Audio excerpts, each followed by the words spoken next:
ఏం బాగోదంటారు?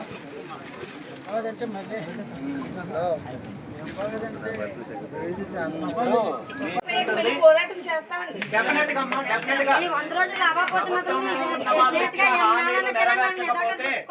మీరు తిరగబడకపోతే మీ భవిష్యత్తు తరాలకి ఇంకా భవిష్యత్తు ఉండదు.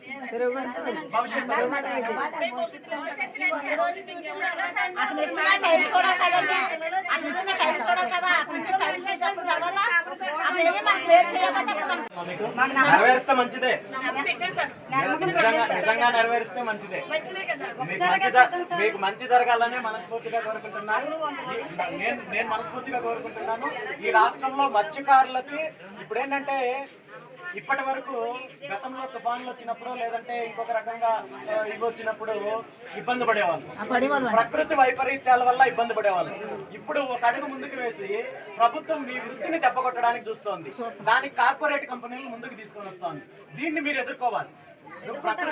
ప్రకృతి మీద మీరు యుద్ధం చేయలేరు. అది మీరు చేసేది ఉండదు, నేను చేసేది ఉండదు, ప్రభుత్వం చేసేది ఏముండదు.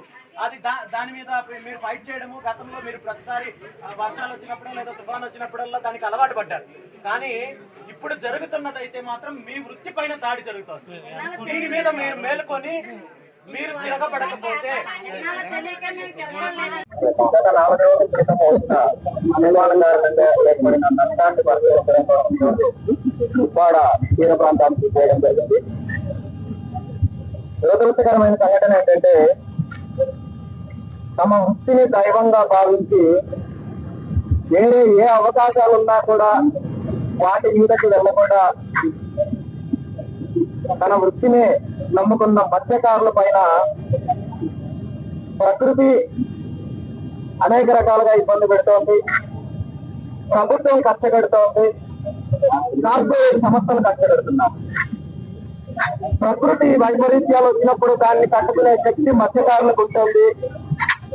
దానికి అలవాటు పడ్డారు. కానీ దీన్ని అడ్డం పెట్టుకుని ప్రభుత్వం ఈరోజు వ్యాపార కోణంలో అవినీతి చేసే కార్యక్రమం చేస్తోంది తప్ప మత్స్యకారులకు కానీ తీర ప్రాంతంలో ఉన్న ప్రజలకు శాశ్వతమైన పరిష్కారాలను అందించడంలో కానీ, అదేవిధంగా తుఫాను లాంటివి పరిణామాలు ఏర్పడినప్పుడు దాని ద్వారా ఏదైతే ప్రభుత్వం లెక్కలు చెప్తుందో జరిగిన నష్టాన్ని ఏ విధంగా అయితే ఎస్టిమేట్ చేస్తున్నారో ఈ నిధులలో కూడా మళ్ళీ తీవ్రంగా అవినీతి చేసే కార్యక్రమం చేస్తున్నారు.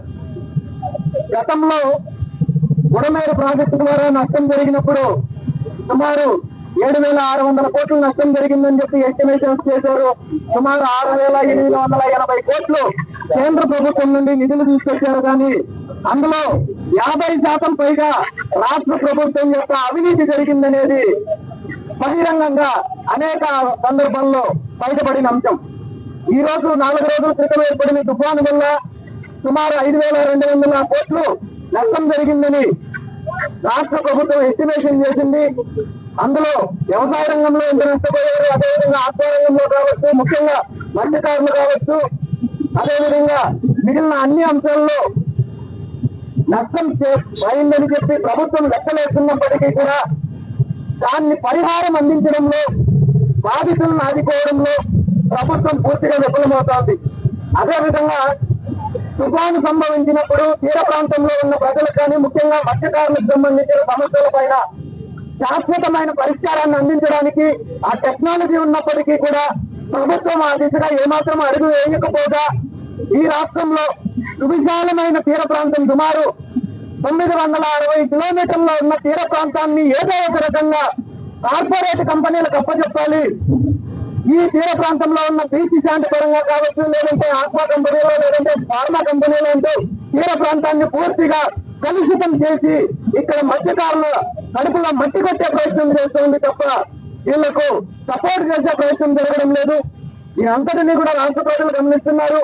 ఇప్పటికైనా ప్రభుత్వం తన విధానాలను మార్చుకొని ఏదైతే తీర ప్రాంతాన్ని కలుషితం చేస్తున్నారో, కాలుష్యాన్ని చేస్తున్నారో దాన్ని రూపుమాపి మత్స్యకారులకు మేలు చేసే కార్యక్రమం చేయాలి తప్ప ఈ విధంగా వ్యాపార ధోరణిలో ముందుకెళ్తూ మరోపక్క రాజకీయ ప్రకటనలు, అదేవిధంగా ప్రజల కన్నీళ్లు కాల్చే ప్రకటనలు చేయడము చాలా దురదృష్టకరమైన సంఘటన. ఈ ప్రాంతానికి ఈ మధ్య కాలంలో ఒక నాయకుడు వచ్చి సముద్రంలో ఎక్కడైతే కాలుష్య నియంత్రణ జరుగుతుందో కానీ నేను సముద్రంలోకి వెళ్ళి నేను కనుక్కుంటానంటూ సినిమా డైలాగులు చెప్పే ప్రయత్నం చేశారు. నాకు తెలిసినంత వరకు సముద్రం మధ్యలోకి వెళ్ళి ఎక్కడ కాలుష్యం జరుగుతుందో తెలుసుకునే టెక్నాలజీ లేదు. ఆ కాలుష్యం జరగకుండా నియంత్రించే అవకాశము ప్రభుత్వంలో దగ్గర ఉన్నప్పటికీ కూడా, ప్రభుత్వానికి చిత్తశుద్ధి ఉంటే ఆ దిశగా చర్యలు తీసుకునే అవకాశం ఉన్నప్పటికీ కూడా ప్రజలను మభ్యపెట్టే కార్యక్రమం చేస్తున్నారు. ఏది ఏమైనా దీనికి శాశ్వత పరిష్కారాలు అందించాల్సిన బాధ్యత ప్రభుత్వానికి ఉంది.